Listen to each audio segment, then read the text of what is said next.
Oi, estamos aqui de volta e hoje eu queria tratar com você da clássica história do sujo falando do mal lavado. Só que normalmente se fala muito o sujo falando mal do mal lavado. Na verdade, é o sujo lavando a mão no mal lavado e deixando que o mal lavado fique sujo sem que ninguém saiba. Eu estou falando da absurda decisão de 3 senadores da República: Cátia Abreu, Tasso Gereissati e Eduardo Gomes. A CPI do Lava Toga estava praticamente para ser convocada quando esses 3 receberam pressões do Supremo Tribunal Federal e retiraram as suas assinaturas. Primeiro, é uma instituição canalha essa de poder retirar a assinatura, né? Porque o cidadão comum não faz isso. Assina um cheque, não, eu retiro a assinatura, não quero que esse cheque seja descontado. Assina um documento, não, eu retiro, agora estou retirando. Eu vendi a casa, recebi o dinheiro. O Senado não, o Senado toma uma decisão importante como fazer uma CPI e o senador é autorizado a retirar a assinatura. Agora vamos aos 3. Cátia Abreu é a vergonha de Tocantins e do Brasil. Cátia Abreu, que foi ministra da Agricultura de Dilma, depois de ter sido da famosa bancada do agronegócio, livrou a cara da ex-presidente, juntamente com o bandidão de Muricy, o cangaceiro Renan Calheiros, e o sindicalista do Supremo Tribunal, à época presidente do sindicato do Supremo Tribunal Federal, o Ricardo Lewandowski, rasuraram os 3 a Constituição, riscaram a Constituição para permitir que a Dilma, mesmo sofrendo impeachment, o que parecia inevitável e foi, pudesse disputar um cargo público. Pois então, disputou. O eleitor mineiro fez uma gracinha, disse que ia votar nela, ela acreditou. Perdeu! Ficou em 4º porque não tinha 5 candidatos. Perdeu! O povo cumpriu a Constituição que o morcegão do Supremo não cumpriu e que a Cátia Abreu e o Renan Calheiros ajudaram a rasurar num atentado à democracia, à vergonha na cara e à lucidez. Pois bem, a senhora Cátia Abreu agora retirou a assinatura junto com outro companheiro da bancada dela lá do Tocantins, Eduardo Gomes. E o Tasso Gereissati. Eu fui apresentado ao Tasso Gereissati pelo Tancredo Neves, que me disse que era um jovem empresário e político que ia acabar com o reinado dos coronéis do Ceará. Terminou sendo isso aí. Foi presidente do PSDB, um partido de cima do muro, um partido covarde, um partido acusado de receber propina para fazer oposição de fancaria aos governos de Lula e Dilma do PT, e agora comete esse tipo de vilania e de covardia, que é retirar a assinatura. Com isso, o Senado abre mão de fiscalizar o Supremo, e o Supremo fica acima do bem e do mal. Está hoje no portal do Estadão um podcast, que é o podcast mais acessado em notícia do Brasil, contendo uma entrevista brilhante do professor Modesto Carvalhosa, falando exatamente isso que eu estou repetindo aqui. Aliás, tem um comentário meu também, contando esse conluio absurdo entre 2 poderes, o legislativo e o judiciário, em que um enxuga a mão suja do outro. Os senadores aprovam automaticamente os nomes indicados pelo presidente para o Supremo. E os ministros do Supremo mantêm os senadores acima da lei, por causa do foro privilegiado, que eles não julgam nunca. Bom, então é um ajudando o outro. Uma raposa ajudando outra raposa a tomar conta do galinheiro, e aliás, o Supremo é mais sujo do que pau de galinheiro, como dizia minha avó. Mas o Brasil realmente está difícil. O Brasil está difícil de você conviver com a realidade brasileira. Imagine que um grupo de procuradores avisou que não vai mais fazer parte voluntariamente de grupos em que faziam trabalho gratuito, né? Porque não receberam 4 mil e tantos reais de auxílio moradia.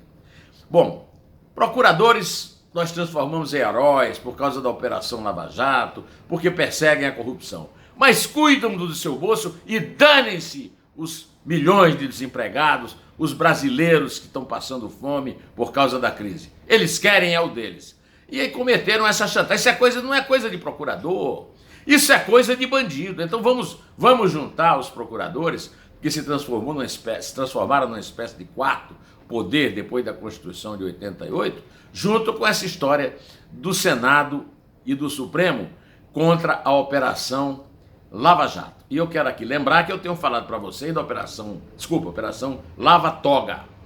Tenho falado também da Operação Lava Beca, para os senhores advogados riquíssimos que fazem o jogo de alguns bandidos que ficaram milionários roubando dinheiro público no Brasil.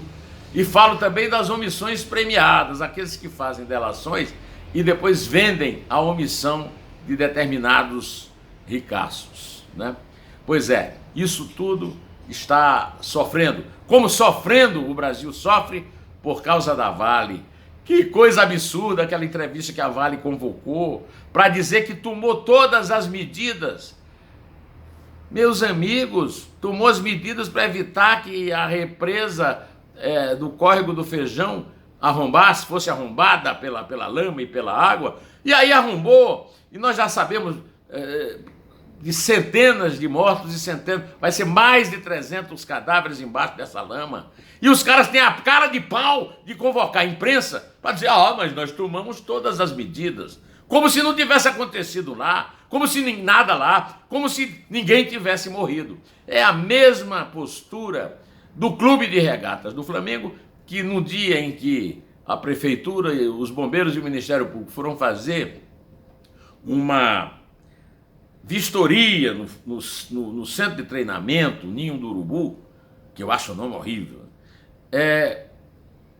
declararam os diretores que o presidente do Flamengo, Rodolfo Landim, que a parede lá do container tinha uma espuma que evitava a propagação de chamas. Evitou!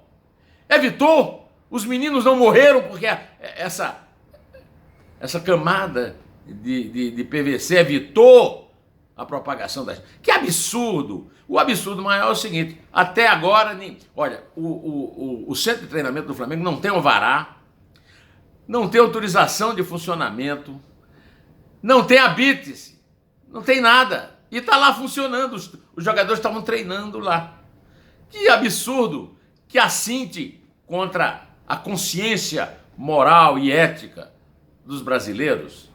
Bom, por falar em moral e ética, eu queria ainda lembrar que eu falei aqui para vocês que houve 2 Boechat's. Um Boechat até os 49 anos de idade, que era um grande colunista, 3 vezes premiado com o Prêmio S, que é o prêmio mais importante para jornalistas, e assinando uma coluna importantíssima do Globo, do qual foi demitido de forma absolutamente indecente. De qualquer maneira, depois de 3 anos de depressão, ele começou uma nova vida na Band News FM, Rádio FM, no Rio de Janeiro, depois em 2005 veio para São Paulo, e eu sempre disse a você o seguinte, ele era um jornalista importante, festejado pelos colegas, o nosso Chernequinho. Aí ele passou a ser um ídolo de massas, um comunicador, assim como o Chacrinha, como o Silvio Santos, os grandes comunicadores da televisão brasileira. E eu queria terminar esse vídeo prestando uma homenagem no hoje, dia 13 de fevereiro de 2019, é o dia do rádio. Eu queria prestar essa homenagem a esse grande comunicador de rádio, o nosso Vicente Leporassi, do Trabuco contemporâneo, me associando aos motoristas de táxi que foram ao velório dele, lá no Museu da Imagem e do Som, e lá deixaram sobre o seu ataúde aqueles luminosos indicativos da palavra táxi. Eu falei para vocês que eu, desde que deixei de dirigir, eu uso táxi, o motorista de aplicativo para ir e voltar do trabalho, e desde então eu tenho convivido com verdadeiros fãs, no sentido completo da palavra, né, do Boechat, porque o Boechat tinha a ética, o peso da informação e da opinião, e tinha aquela intimidade, aquela familiaridade que faz o ídolo de comunicação. Foi jornalista, era comunicador. Então eu termino hoje deixando essa mensagem e dizendo a você, direto ao assunto, em pé, e só a verdade nos salvará.